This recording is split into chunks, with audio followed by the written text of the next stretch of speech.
Hello मेरे प्यारे बच्चों, एक बार फिर से मैं आपका स्वागत करता हूं डेफिनेट सक्सेस पाठशाला पर। और आज के इस वीडियो में हम पढ़ने वाले हैं most important question from the chapter gender, religion and caste. बहुत सारे लोगों को खासतौर से ये जो रिलीजन वाला पार्ट है इसमें काफ़ी प्रॉब्लम आती है और कुछ लोग कास्ट और रिलीजन को एक जैसा समझते हैं। तो ध्यान दीजिएगा, जो इंपॉर्टेंट क्वेश्चन हैं हम सिर्फ उन पर फोकस कर रहे हैं, ठीक है। और इनके बहुत ज़्यादा चांसेस हैं कि ये क्वेश्चन आपको एग्जाम में देखने को मिलेंगे, ठीक है। तो बिना टाइम वेस्ट किए सीधे क्वेश्चंस पर आते हैं। पहला क्वेश्चन देखते हैं, आंसर देखते हैं किस तरीके से लिखना है। What do you mean by sexual division of labour? What is the result of this division? ठीक है, ये क्वेश्चन हमको 3 मार्क में भी आ सकता है, 5 मार्क्स में भी आ सकता है, ठीक है। कैसे आंसर लिखेंगे देखते हैं। We can understand sexual division of labor from the following points. A system in which all work inside the home is either done by the women of the family or organized by them through the domestic helpers. ये आपकी definition हो गई, ठीक है। अब example देते हैं कि ये किस तरीके से फॉलो होता है। तो boys and girls are brought up to believe that the main responsibility of women is housework and bringing up children. ये बिल्कुल साइकोलॉजी में बसा हुआ है लोगों के, है ना। हालांकि आजकल ये जो स्टीरियोटाइप्स हैं ये ब्रेक हो रहे हैं, बट अभी भी बहुत सारे लोग इसी आइडियोलॉजी को फॉलो करते हैं, है ना। कैसे पता चलता है? This is reflected in a sexual division of labour in most families. क्या है ये? Women do all work inside the home such as cooking, cleaning, washing clothes, tailoring, looking after children etcetera, and men do all the work outside the home.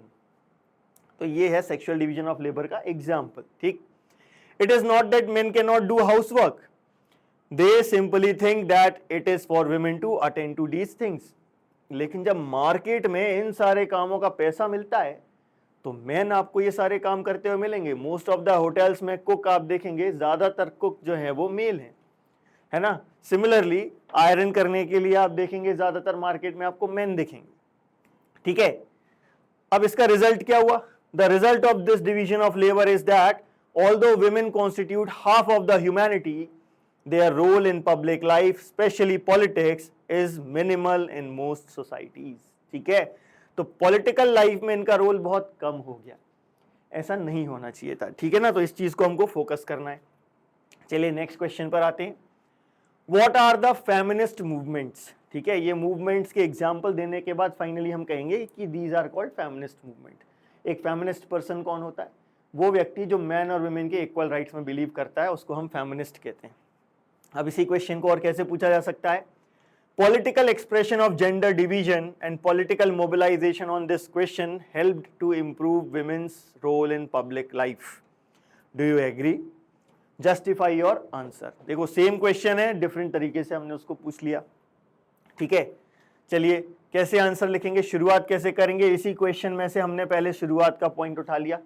पहले हम बताएंगे yes I agree, है ना।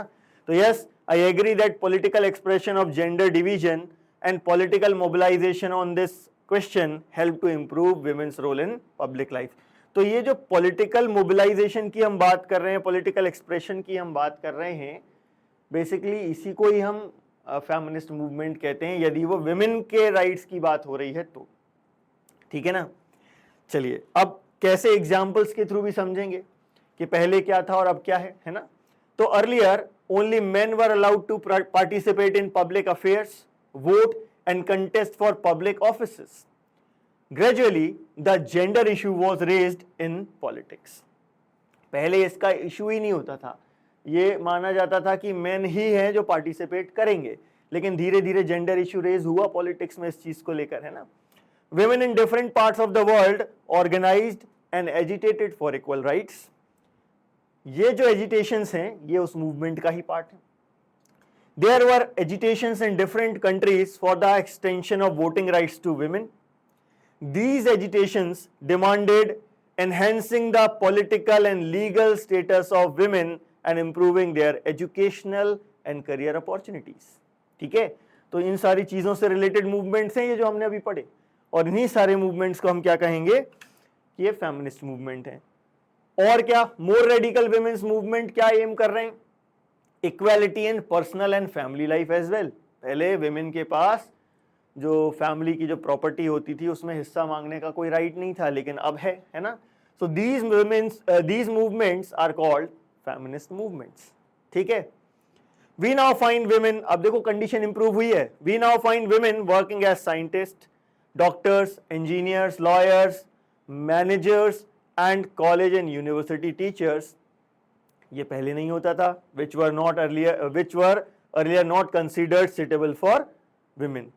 In some parts of the world, for example, Scandinavian countries, है ना, ये 3 countries के नाम दिए हैं, स्वीडन, नॉर्वे एंड फिनलैंड, इनको कहा जाता है Scandinavian countries.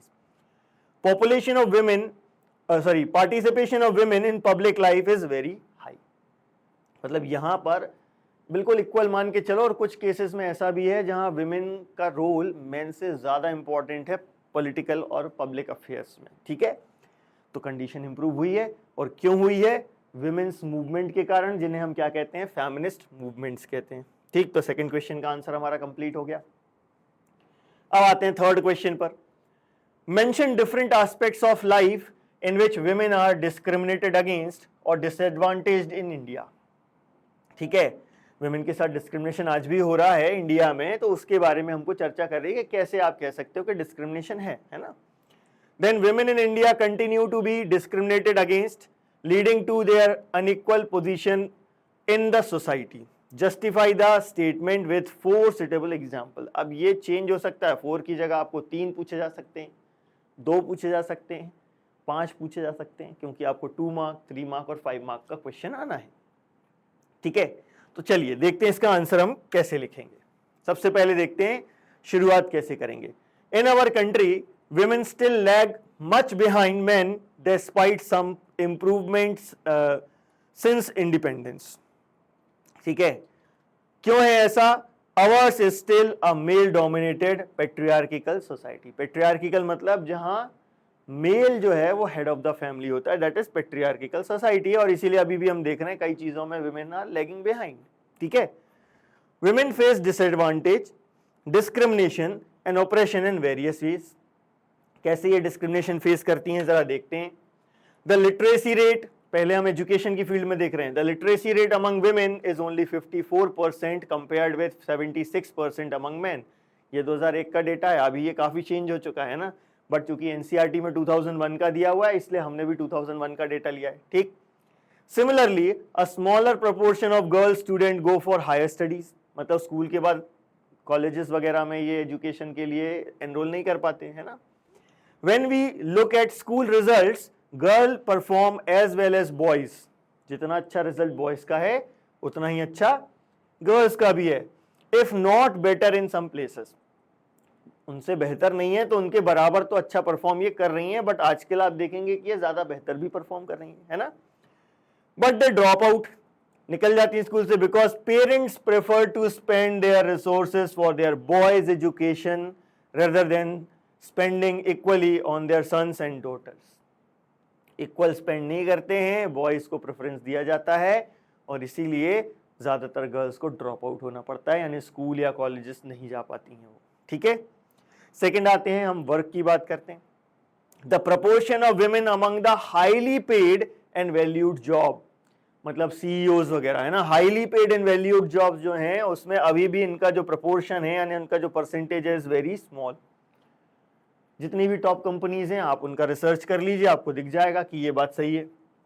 On an average an Indian women works 1 hour more than an average man every day, yet much of her work is not paid and therefore often not valued. चूंकि वो जो काम कर रही हैं उसका पैसा नहीं ले रही हैं इसलिए उनके उस काम की वैल्यू नहीं करते हैं लोग, लेकिन वो काम की वैल्यू बहुत ज्यादा है. आप मार्केट से कराएंगे तो आपको समझ में आ जाएगा. ठीक है, एक और पॉइंट आता है वर्क से related. The Equal Remuneration Act 1976 provides that equal wages should be paid for equal work. होना चाहिए. However in almost all areas of work from sports and cinema to factories and fields women are paid less than men even when both do exactly the same work. ये अभी भी हो रहा है. ठीक है, और ये क्लियरली विजिबल है, हम कहीं भी इसको देख सकते हैं. फिर नेक्स्ट पॉइंट किस चीज से है? In many parts of India parents prefer to have sons and find ways to have the girl child aborted. तो ये female foeticide, female infanticide. Foeticide मतलब पैदा होने से पहले ही सेक्स डिटर्मिनेशन करवाया और अबॉर्ट कर दिया, दैट इज फीमेल फेटिसाइड। ठीक है, और इन्फेंटिसाइड का मतलब क्या, जब बच्चा पैदा हो गया उसके बाद उसको मार डाला, दैट इज इन्फेंटिसाइड। ठीक है, तो ये फीमेल फेटिसाइड का है, अबॉर्शन वाला केस है ये। सेक्स डिटर्मिनेशन जबकि अलाउड नहीं है उसके बावजूद भी करते हैं और उसको क्या कर दिया जाता है, अबॉर्ट कर दिया जाता है। Such sex selective abortion led to decline in child sex ratio. क्या होता है ये, नंबर ऑफ गर्ल चाइल्ड पर 1000 बॉयज। ठीक है, तो in the country the two merely 919, although ये डेटा थोड़ा सा पुराना है, अभी आप देखेंगे तो ये 940 के आसपास पहुंच चुका है ना, बट अभी चूंकि बुक में 919 दिया है तो हम इसी को लेकर चलेंगे।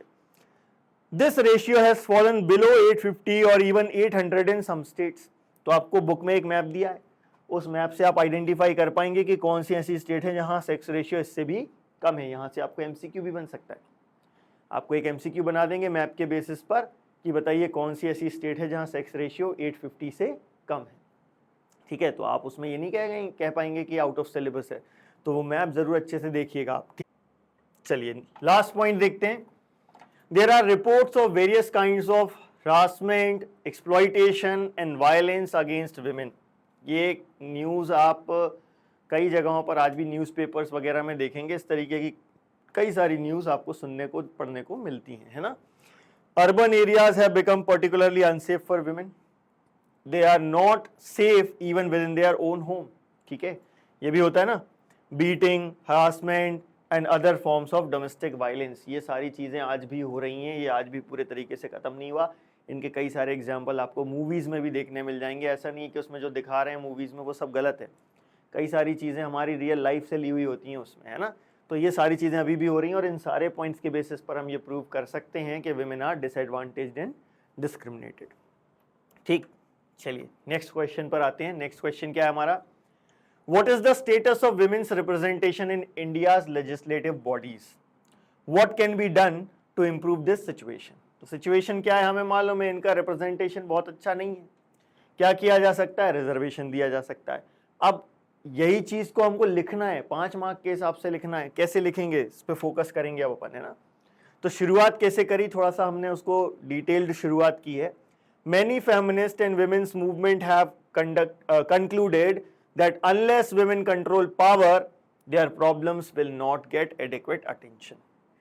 कंट्रोल पावर मतलब कि पार्लियामेंट में आए, वो चीफ मिनिस्टर बने, प्राइम मिनिस्टर बने या अदर जो इंपॉर्टेंट पोस्ट हैं उस पर आए, तब जाके इन विमेन की ये जो प्रॉब्लम है ये सॉल्व हो पाएंगे, अदरवाइज नहीं, है ना। One way to ensure this is to have more women as elected representative, ये सोल्यूशन है इसका। अब स्टेटस क्या है, status of women's representation in India's legislative bodies. सबसे पहली चीज क्या हम बताएंगे कि लोकसभा में और विधानसभाओं में इनका नंबर बहुत कम है ना। तो in India the proportion of women in the legislature has been very low. For example the percentage of elected women members in Lok Sabha has touched 14.36%, बहुत कम है ये, है ना। Of its total strength for the first time their share in state assemblies is less than 5%। अब national assembly में तो फिर भी चलो 14%, 15% के आसपास हैं, स्टेट असेंबलीज में तो 5% ही विमेन है ना। मतलब इनका रिप्रेजेंटेशन बढ़ाने की बहुत जरूरत है। ये 2019 के डेटा पढ़ रहे हैं अपन, है ना। चलिए नेक्स्ट देखते हैं। In this respect India is among the bottom group of Nations in the world.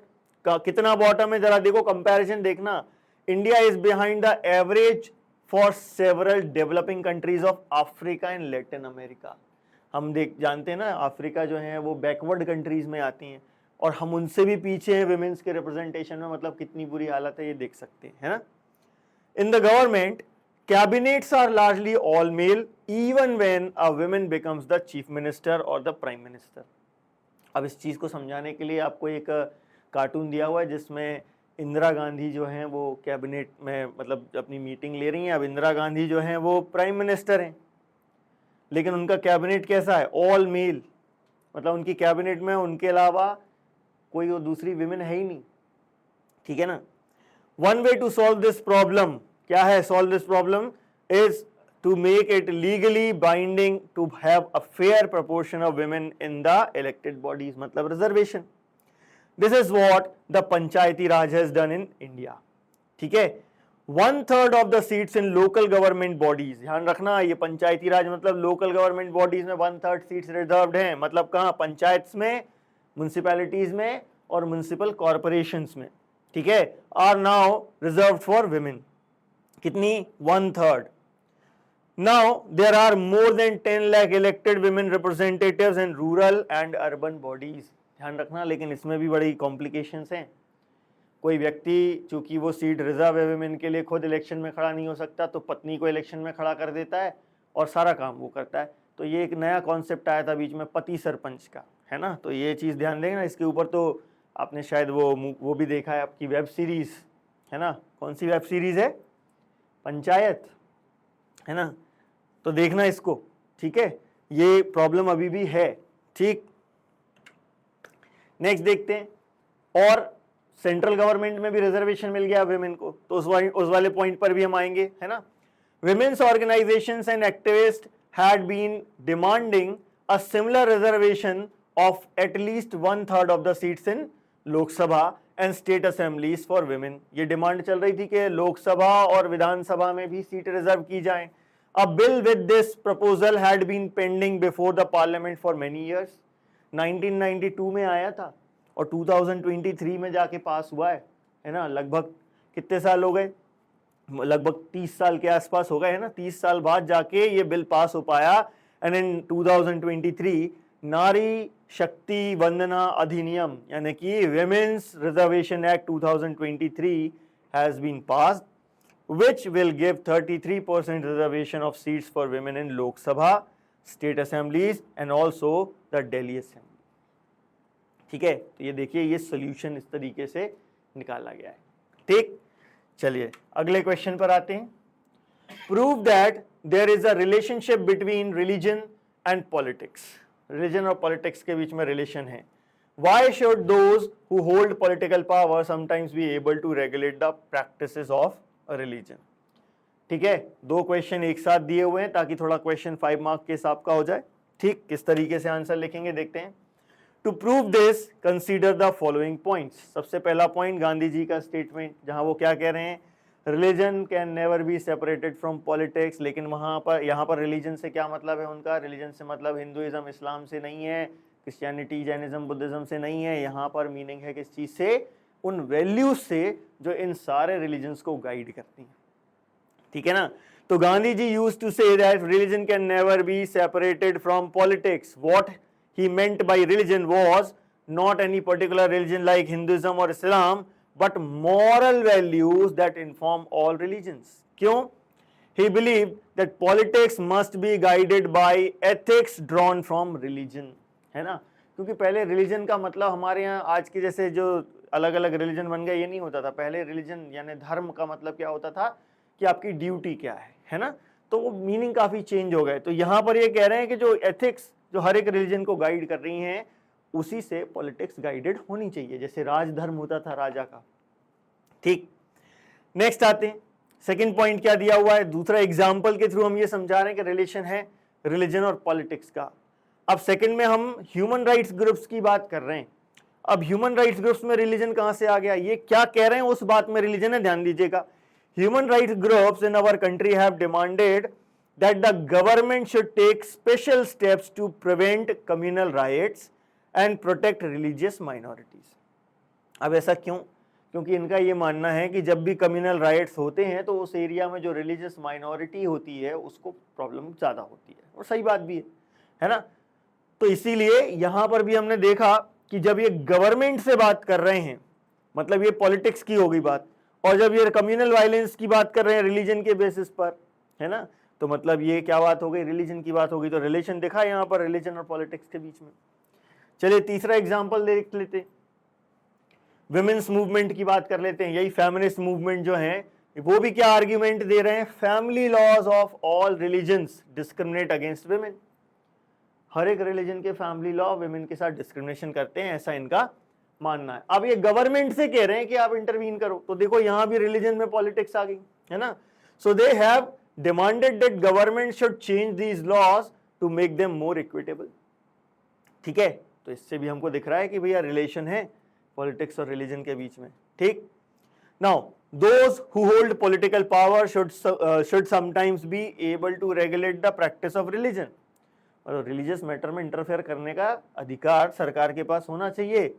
क्यों होना चाहिए? ये हमारा आंसर क्या है? So as to prevent discrimination and oppression. लेकिन ध्यान रखना, इसमें प्रिकॉशन रखना पड़ेगा. ये पावर कब तक होनी चाहिए?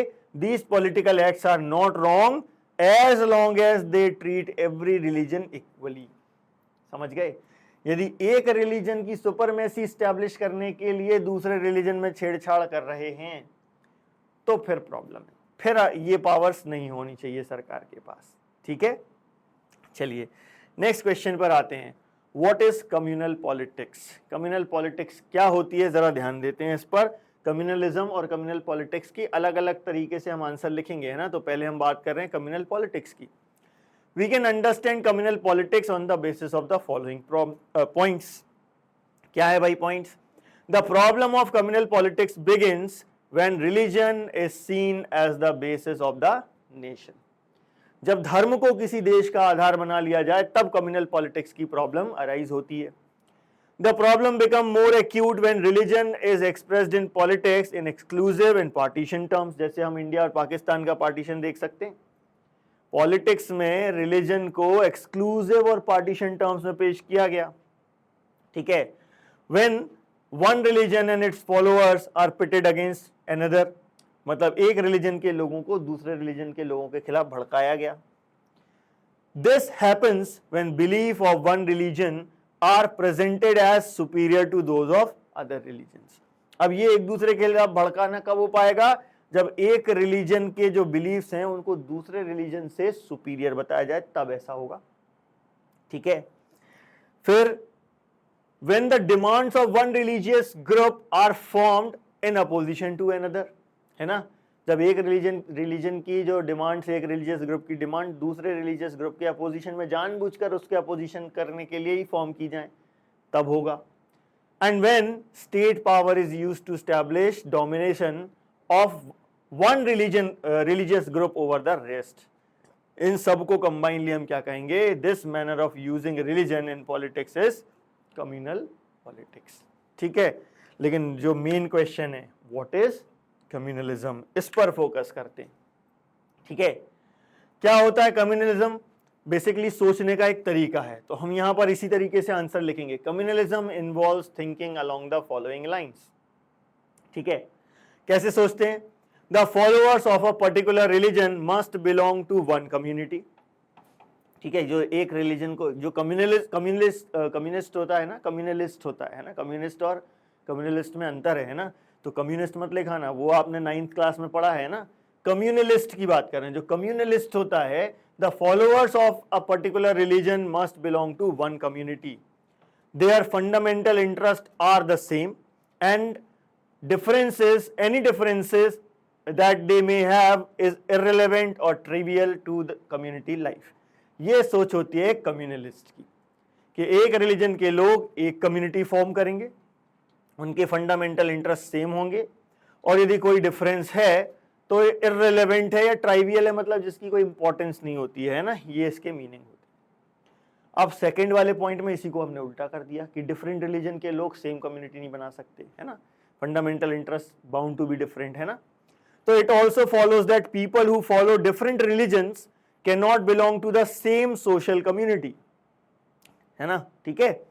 If the followers of different religions have some commonalities, these are superficial and immaterial. Their interests are bound to be different and involve a conflict. ठीक है. ये दो अपोजिट हो गए एक दूसरे के. अब तीसरा देखना, इसका जो सबसे एक्सट्रीम फॉर्म होता है कम्युनल वायलेंस, उसकी तरफ जा रहे हैं हम. In its extreme form, communalism leads to the belief that people belonging to different religions cannot live as equal citizens within one nation. अब ये बराबर नहीं रह सकते तो क्या होगा? Either one of them has to dominate the rest or they have to form different Nations, ये एक्सट्रीम फॉर्म है कम्युनलिज्म का। ठीक है, तो ये 3 पॉइंट्स इस तरीके से आपको इसमें लिखने हैं। ठीक, चलिए नेक्स्ट क्वेश्चन पर आते हैं। Prove that communalism is fundamentally Floyd.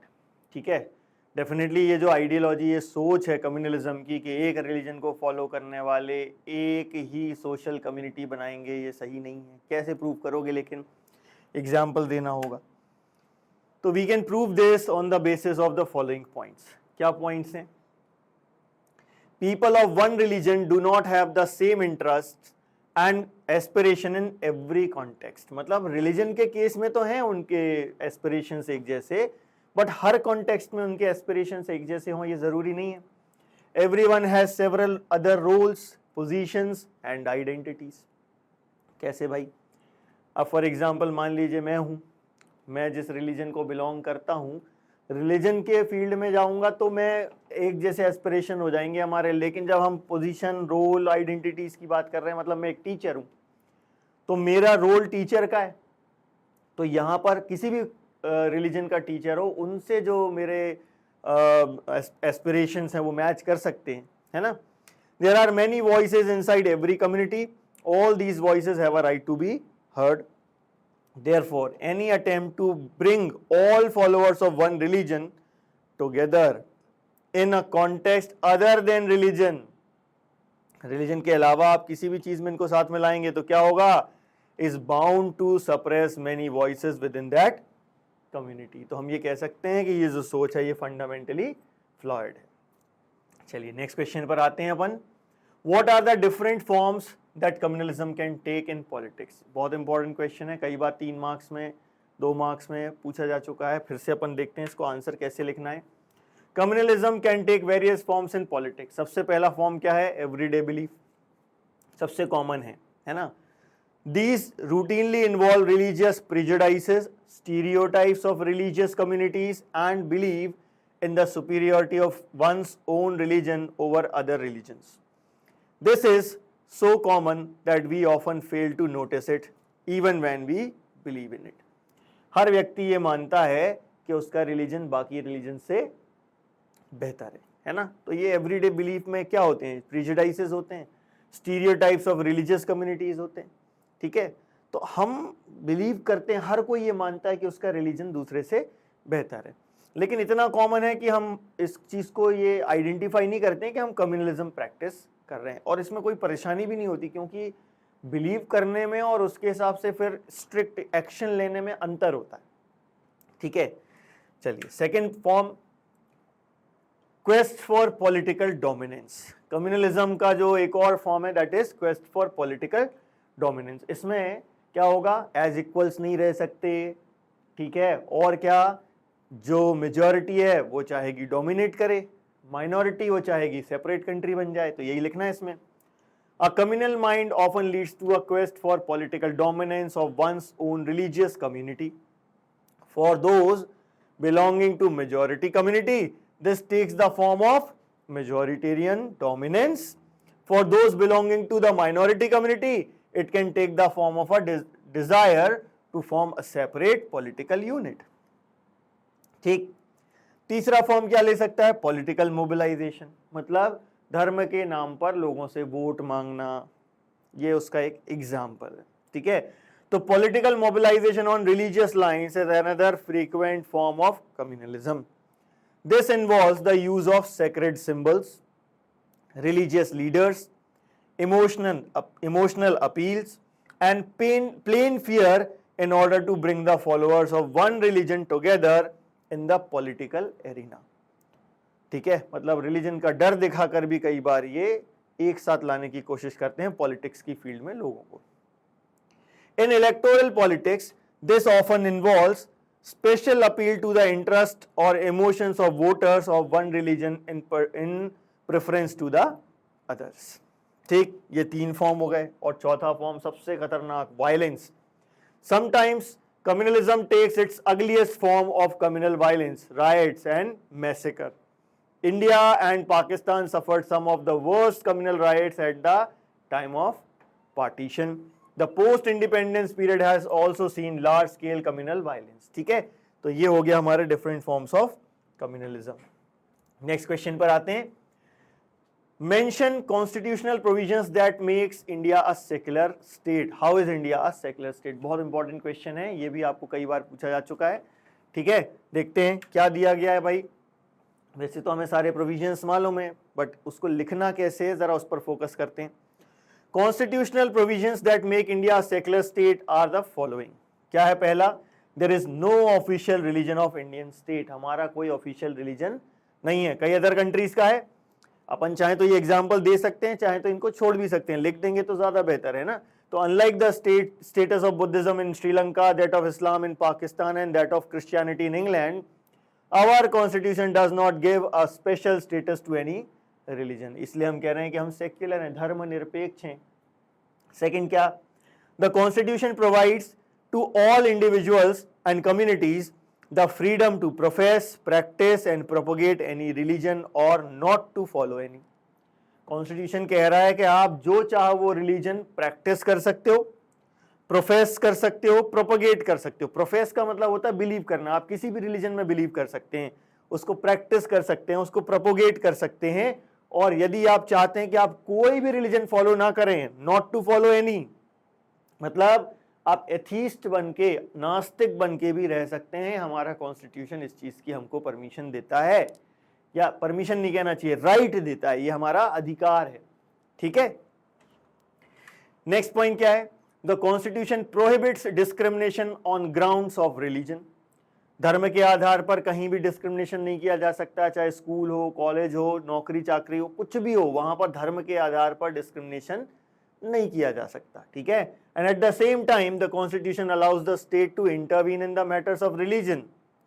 ये अभी हमने पढ़ा था शुरुआत में कि इंटरवीन कर सकती है, किस चीज के लिए? To ensure equality within religious communities. जैसे कि हम एग्जांपल ले सकते हैं, अनटचेबिलिटी बैन करना, ये हिंदुइज्म की एक प्रैक्टिस थी अनटचेबिलिटी, छुआछूत चलता था, कॉन्स्टिट्यूशन ने इसको बैन कर दिया है। क्यों बैन कर दिया? ताकि विद इन रिलीजन इक्वालिटी आ सके। यहां पर किसी दूसरे रिलीजन की किसी एक रिलीजन को डोमिनेंट बनाने के लिए नहीं किया, ये विद इन रिलीजन इक्वालिटी लाने के लिए किया। तो ये कर सकती है हमारी गवर्नमेंट, और ये सेक्युलर गवर्नमेंट के पास ऐसे राइट्स होते हैं।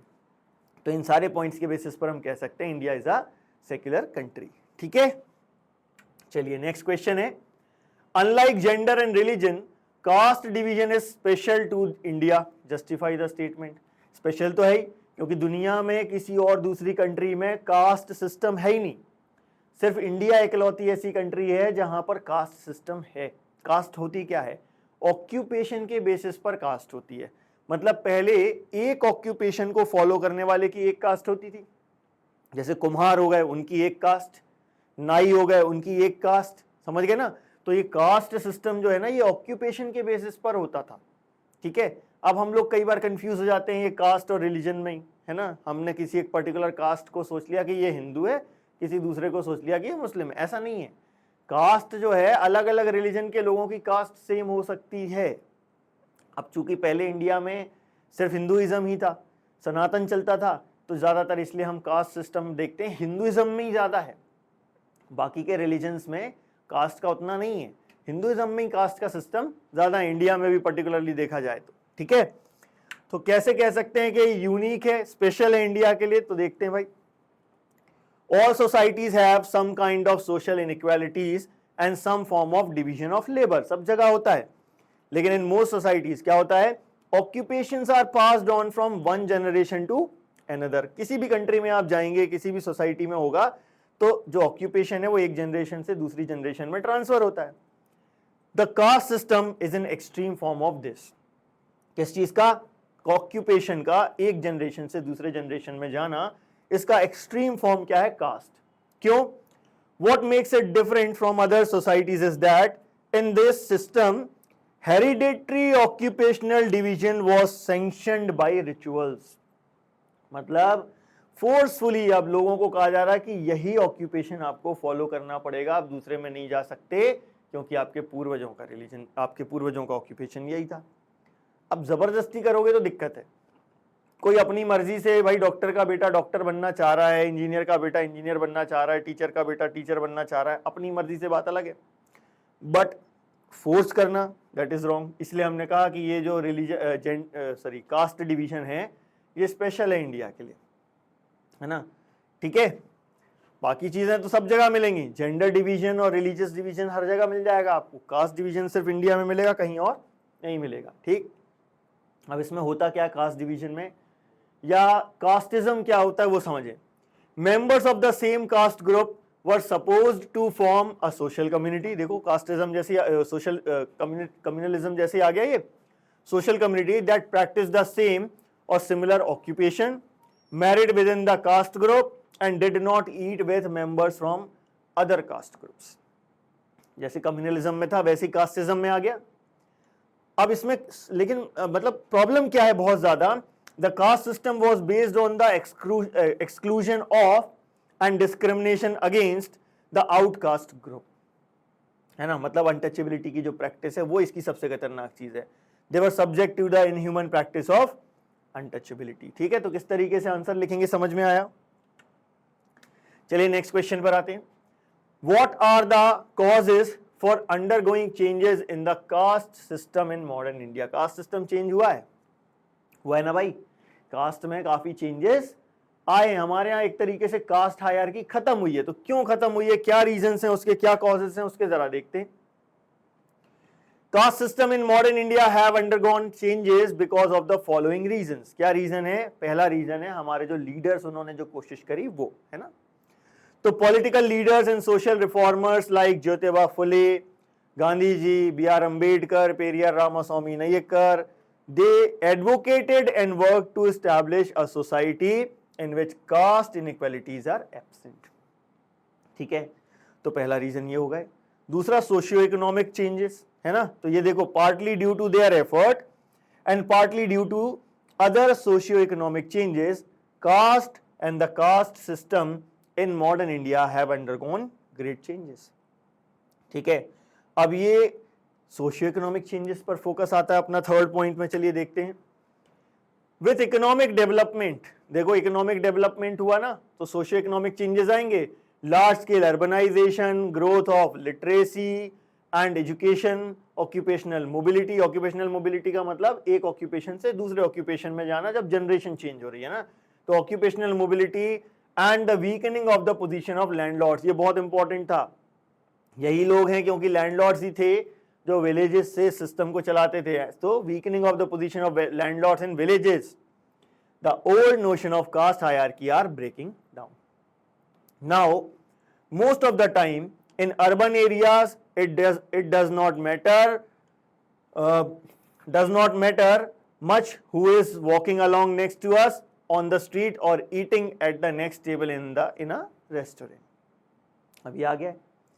साथ में कॉन्स्टिट्यूशन का भी एक इंपॉर्टेंट रोल है। The constitution in India prohibited any caste based discrimination and laid the foundation of policies to reverse the injustice of the caste system। मतलब लीडर्स का भी रोल है, सोशियो इकोनॉमिक चेंजेस का भी रोल है और constitution का भी रोल है। वैसे कॉन्स्टिट्यूशन में भी लीडर्स का रोल है, ठीक। चलिए अगले इंपॉर्टेंट क्वेश्चन पर आते हैं। State how caste inequalities are still continuing in India. Caste system अभी पूरे तरीके से खत्म नहीं हुआ है। Examine some of the glimpse of caste system in modern India, मतलब बताना है अभी भी जो चल रहा है उसके example. There is a disproportionately large presence of upper caste among the urban middle class in our country. State the reason। ठीक है, अब ये सारे क्वेश्चन का आंसर एक जैसा आएगा। चलिए आंसर कैसे लिखना है उस पर फोकस करते हैं। Caste has not disappeared from contemporary India. Some of the older aspects of caste have persisted। कौन कौन से? सबसे पहले even now most people marry within their own caste or tribe। हम जानते हैं कास्ट का अभी भी बहुत ध्यान रखा जाता है शादी के मामले में, मतलब अभी भी कास्ट सिस्टम खत्म नहीं हुआ। देन याद रखना ये कास्ट को रिलीजन से कंफ्यूज मत करना है ना, एक रिलीजन में कई सारी कास्ट हो सकती हैं, तो एक रिलीजन के लोग भी अपनी कास्ट पे फोकस करते हैं, समझ गए। चलिए untouchability has not ended completely despite constitutional prohibitions, है ना। अभी भी हम जानते हैं कई सारे ऐसे लोग हैं जिनके साथ अनटचेबिलिटी प्रैक्टिस की जाती है, ठीक है।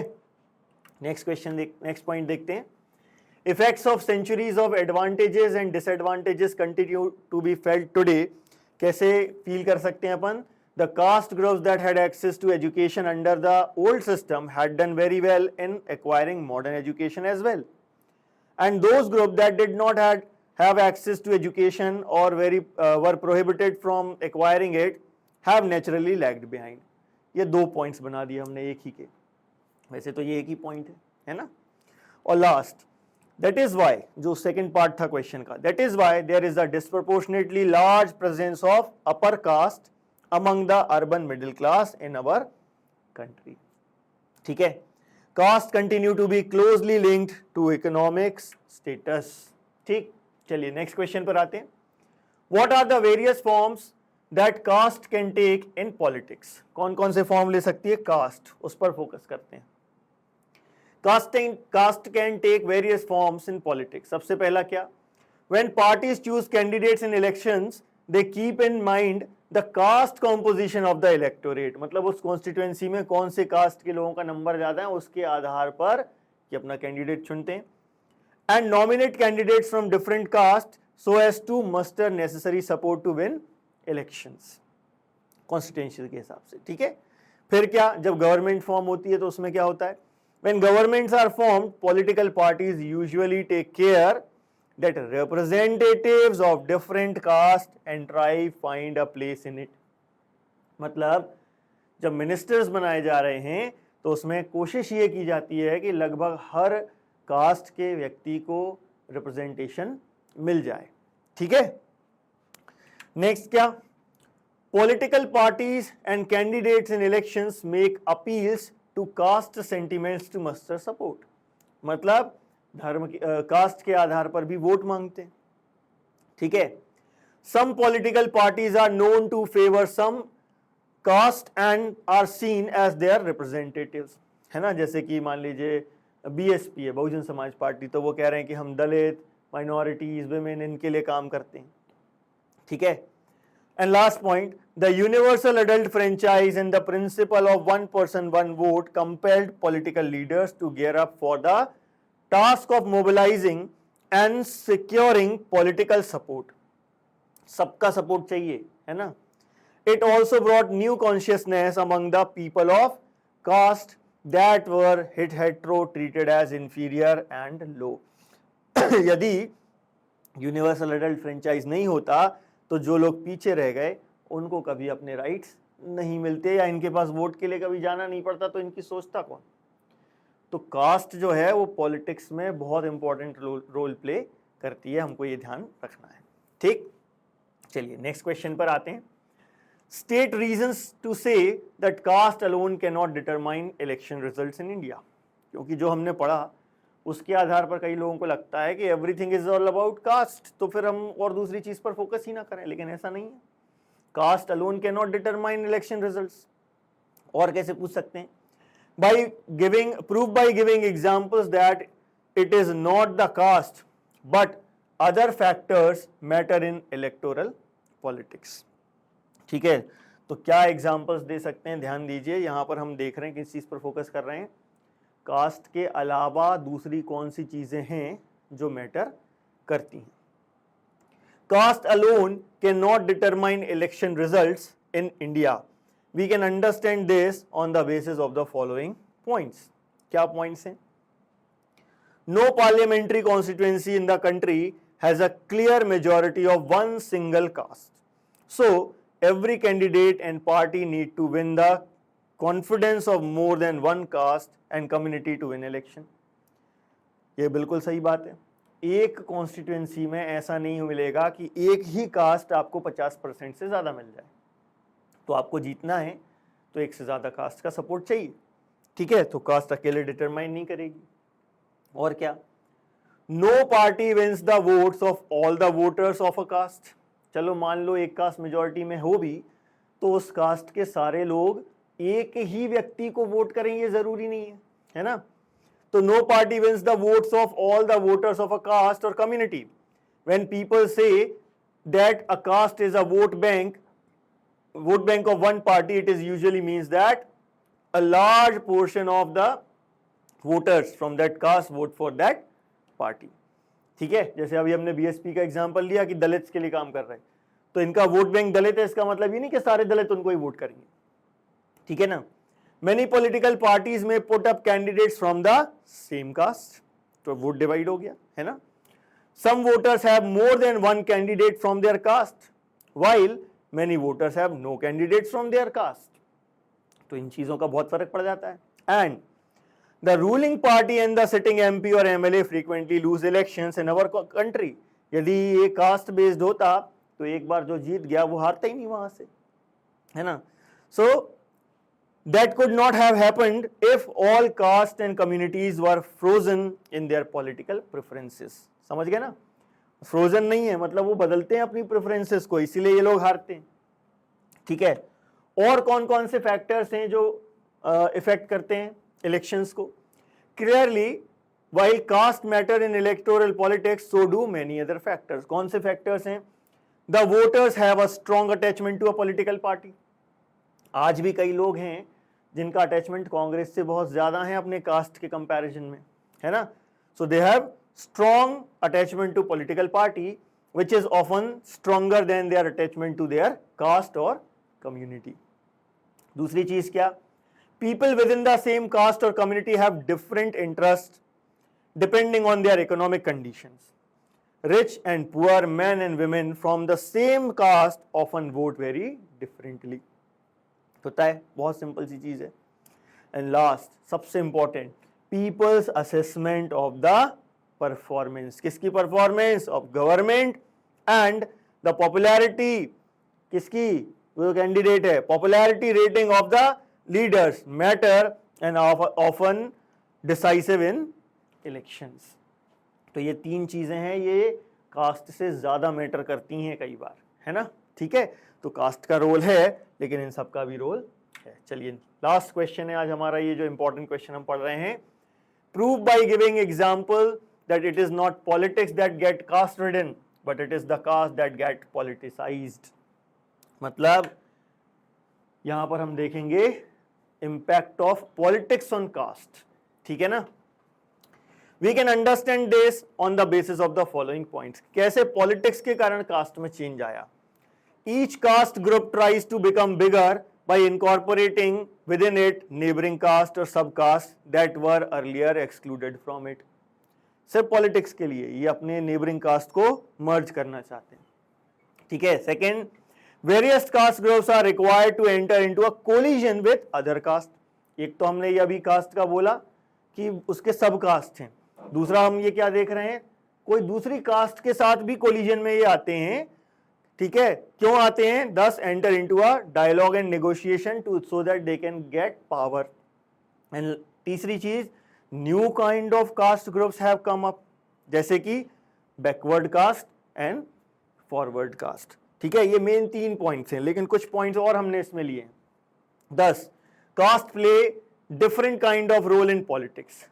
In some situations, expression of caste differences in politics gives many disadvantaged community the space to demand their share of power, जैसे कि scheduled caste, scheduled tribe, OBC, है ना। तो in this sense, caste politics has helped people from Dalit and OBC caste to gain better access to decision making. ठीक है, but ध्यान क्या रखना है? At the same time, exclusive attention to caste can produce negative results as well. ठीक है, as in case